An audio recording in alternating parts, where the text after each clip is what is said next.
Hello, everyone. This is Tom Fox back for another episode, and I'm absolutely thrilled today to have with me Lorena Guillen. Lorena, first of all, welcome to the podcast. Thank you. Lorena, could you tell us what your businesses were on July 3rd of 2025? We were right on the edge of the water, so it was quite an ordeal. You had RV Park, Yes, and what was the name of that park? Blue Oak RV Park. And you also had I would say, pretty good restaurant called Howdy's. Tell us about Howdy's. Thank you. It's my dream come true because I love to cook. I love to have people over, friends, and so it became a really cool hangout place. A little watering hole for friends and local and customers and tourists, and it's just a lot of fun. As I recall, at one point it's called Hay Barn. Yes. Did you buy it then and change the name, or was it yours all along? No, we did buy it. We bought it about close to 4 years ago. Okay. And at that point, there was another restaurant leasing the property. And after they moved out, my husband and I didn't know what to do. And we figured, well, might as well, let's give it a shot. And we did. And happy to say that we're very happy with the results. And we've been very fortunate because the community really opened their arms to us and welcome us. And then you had a construction business as well? Yes, that's my husband, Aggie Construction, and he's been operating in the Hill Country for 40 years. So how long have you lived in the Hill Country? Close to 10 years now. When did you move here? It was back and forth for a while, and we finally made the final push about 4 years ago. And we had this beautiful home that we were lucky to buy in Tierra Linda, and which we sold to buy the RV park. And we've been permanently here for 4 years now. I live in Tierra Linda. Oh, I love that place. Where did you live? It was on Spanish Oak. Okay. So pretty far back into the property. Yeah, and on a cul-de-sac, so away from the main traffic road, and beautiful place. It is. It is. That it is. So we live on Indian Creek Loop, Okay. and we live right on the creek. So we're surrounded by trees and cannot see a thing. Yeah. So that's what my wife wants. Can you talk us through what happened starting on July 3rd? July 3rd, it was the most amazing day. It was beautiful. It was sun was shining. The weather was perfect. The night before had rained a little bit, so the grounds were still wet. All the employees were extremely happy because we were going to be able to go all crazy with fireworks. We were not in a drought that day or anything like that. So it was so wet. Then I said, go crazy. So they all got together. They spent like $1,000 in fireworks, and it was just the perfect time. The grass was green. The river was crystal clear. You could see all the way to the bottom. We had a band playing outside on the outside stage. That's how beautiful it was. Everybody was dancing. We had so many tourists in town, so many customers. I mean, that place was packed, and I was going crazy. My husband was helping too. We were all just enjoying a beautiful day. We were all looking forward the next day and everything that was going to bring for the first time in so many years that we could do fireworks. So Was the band playing at the pavilion? no, it was not on the at the pavilion, but it was on the outside stage at Howdy's, Oh, that's okay. on the deck, on the On patio. the deck. For those who've never been to Howdy, it's got a deck on the outside. It's got a great exterior. The interior, my wife and I love because you got so much up on the walls, and it's just every time you go there, you can find something different.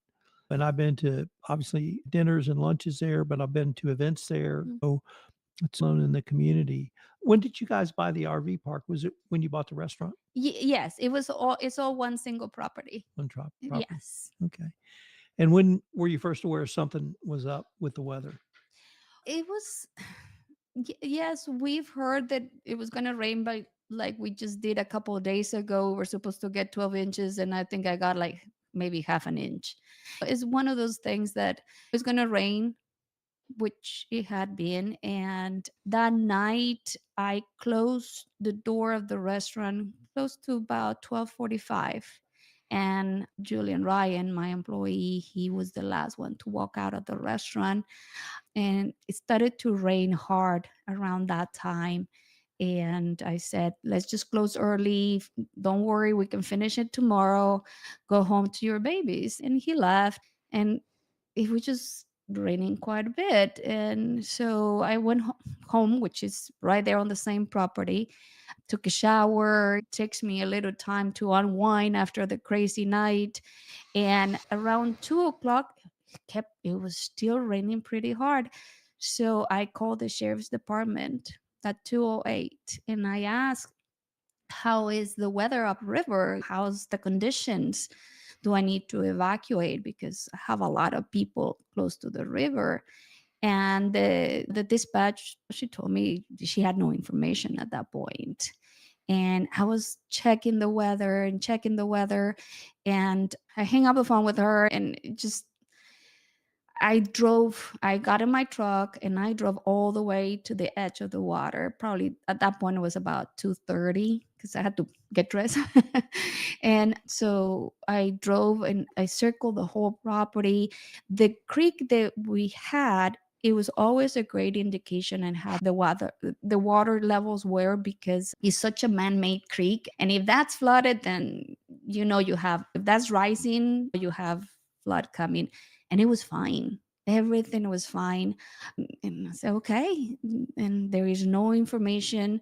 We did get that one alert of a possible flash flood, which is normal to get because I knew Goat Creek was going to get flooded anyways. That always gets flooded. And then about 3 o'clock, I finally went to sleep. And around 4:15, a little after 4 o'clock, the lights of the rescue team woke me up. The lights, the fire lights, and I got dressed, woke up my husband, dressed in a second, and ran downstairs. And as I was going downstairs, I saw the water rescue team coming, and I just yelled at them. There is 5 people on the island, which is the lowest part, and they took off. And it was pitch black. It was thundering, it was lightning, it was raining extremely hard, very difficult to see or hear anything. And so I started on the upper area right here by next to my warehouse on the upper area. And my husband went down the ramp and started helping the people down below on the lower area. We have a very small RV park. So I knew where everybody was. I knew who was in town, who was out of town. I knew everybody. So that's why I already knew how many people I had on the island and who was there and who wasn't. So I started, some of the people were already outside their RVs packing things up. And I started sending people to the restaurant. That's what we do because it's higher ground. And then from there, we start moving the RVs all the way to the church. But at that point, the water was already about 20 feet high. It was already about waist deep on the lower level, and but it hadn't reached the upper level, which that's normal. I mean, for flooding, it's usually the lower level that gets flooded. Happen that like what happened on July of 2024. We had about same thing, 14, 16 feet last year, and cover the lower level. We were able to evacuate everybody without a problem. So I started moving everybody out, moving the vehicles out, directing everybody. And then I kept walking this way, obviously, all towards the rest of the RV parks, looking at everybody, making sure I have eyes on people. And then when I got to the last one with Michael and Trish, I knocked on their RV because they hadn't come out, so they were still asleep. So I knock on their door like 3 or 4 times really hard, and I yell at them. I'm sorry, I yell a lot. They got dressed and they were gonna hook up their RV. I said, no, you don't have time. You need to get out now. And then from there, I could see the people from the lower level. At that point, the RVs started to wash away. My husband again was here at the ramp. I could see semi see him right here because of all the flashlights. And later on, he told me that he was directing some of the people that were still on the island, that make sure they walk through the bridge and not fall on the creek. And that's where he was, and I was walking towards the restaurant to open the restaurant so people can go underneath, so they can dry up and bring their pets or whatever, and give them towels and whatever they needed. And that's when the second wave came in, and it was just, by the time I looked back, a lot of the parts of the upper area, the RVs were getting washed away. I mean, you're talking about from the time I knocked on Michael's door and he was telling me that he got on his cameras on his RV, the 15 minutes later, his RV started to float away. And at that point, my husband was, the second wave took my husband, took about 40, 30, 45 feet down the river. But he told me that the line yard of his flashlight got stuck on a rebar because we had retention walls all the way, and got stuck on a rebar or something. And he was able to climb up the retention wall before he collapsed. So he was able to get out. And so I was right around here, and you could, it was weird how you can feel tingly in the water because of all the electricity. It was, I mean, I guess I don't know. I mean, it was kind of weird how the water came in so fast. And before I knew it, like I said, all of this started floating away. I had a little container right here with I had macaws and cockatoos with rescue animals, and that started floating away too. I never had chance to go back and try to get them out. And on the second wave, it got to the bottom of the restaurant. And at that point, everybody was already out, and the fire department started to evacuate people from the restaurant. They didn't want us there because the water kept rising, which it was very surreal. My husband, and then from there, after everybody was out, I went to my house. I grabbed my passport, my my my dog, threw him in the car, and I drove my car up the road. And my husband, our we had an RV as well, which he was getting ready to sell it, so it was outside and ready to go. So my husband was able to drive it out as well, and as well as his other vehicle. And after he did that, a third wave came, and it took the warehouse with all of the construction equipment. We had about 5 trailers parked outside, our Polaris, everything. I had a lot of all of my overflow from the restaurant, tables, chairs, my buffet tables, ovens. I mean, we had everything there because it was a pretty big warehouse. And then from there I took off. We set up shop at the church. That's where I met with HDR because I wanted to make sure we accounted for everybody and who was missing. And that's where we met with the sheriffs later on to report who do we have. And of course, at that point I had 5 people missing. It was a whole family. Later on, we find out that the one of the family members was not with them that night. It was a family of 4 that, That was the family on the island? yes, yes. There were other people on the island because the island was half full, but it was a big family with dogs and things like that. And when I was doing the rounds at 2:30 in the morning, they were pulling out because one of the RVs was the grandparents. So it was an older couple, and they didn't. And I could see them pulling right here, parking right here, just because the dogs were barking so much and things like that. So they had pulled out. So I knew they were not here anymore. So we only had the family of 4. So you mentioned you went down to the last RV and it was Michael and Trish. Trish, and you thought it was about 15 minutes after that, that whole section was underwater? And then how long before that next wave hit that got up to the restaurant? Another 15 minutes. So, It not much was time. no, not much time at all. I mean, we all thought we had time. I wanted to make sure everybody was safe before I went back to get my animals. And I never thought in a million years it was going to take the whole container up here because it was kind of enclosed in concrete and things like that. So it was very well secured. And I figure, well, might get a little, maybe might get water inside, but big deal. So I never thought it was gonna cover it and then take the whole container. So the when you got up to can you maybe help people understand, is it still raining really hard? Can you see anything if you don't have a flashlight? Is it lightning? Is it just every form of insanity happening at once? What's it like? Yes, yes, it was pitch black. The only time you see anything was with the lighting, which it was very often. And then, of course, my husband has his flashlight. A lot of the RVers that I have here had flashlights.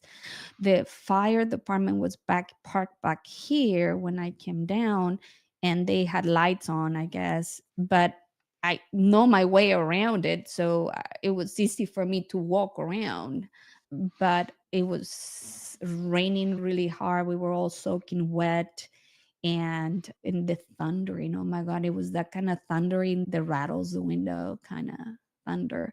And right here on the river, you could see cars and RVs floating away. And you can see the lights, and you hear people honking right here. And then every so often, with the lighting hit, you could see very well because it was very bright. The lighting was very bright, and you might see hands on the windows. And horrible. This part, when the second wave hit, the cabins from next door started floating away and started hitting the trees that we had here and completely being destroyed. And you can hear a lot of screaming. And then by the time the third wave hit, it started to light up. You could see it was, I guess, close to 5-ish, and you start to see some light.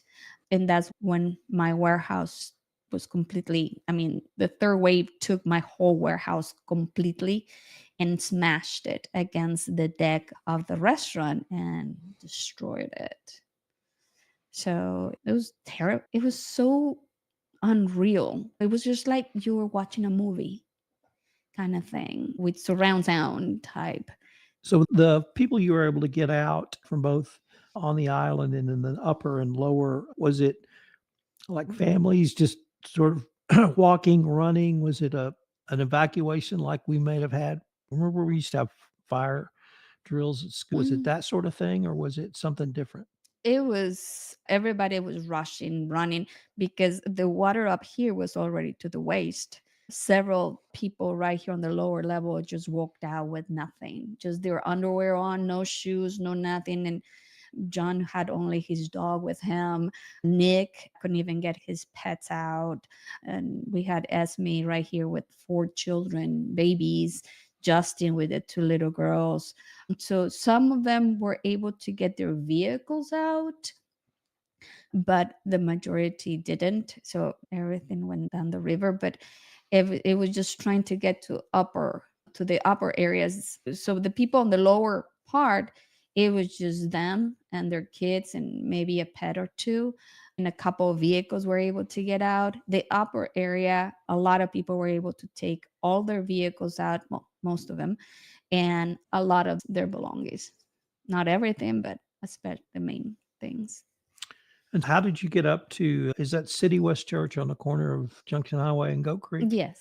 How did you get up there? Did you drive up there? Yes, I drove as soon as everybody was out of the property, and I went to get my car and my dog and my documents. I drove straight to the church, And then after everything was settled and we reported to the sheriffs everything that happened and the people that we had missing at the time and names, phone numbers. And unfortunately, it was kind of difficult because everything is underwater. So our computers, everything went down. I'm just lucky that I always keep a paper copy of everybody that was at the park, and I was able just to grab that piece of paper and have it with me. But again, we're a very small park, so it was easy for me to do that. And then we park our vehicles up by the church, and then my husband and I walked down, and we just stood there by the arch watching it.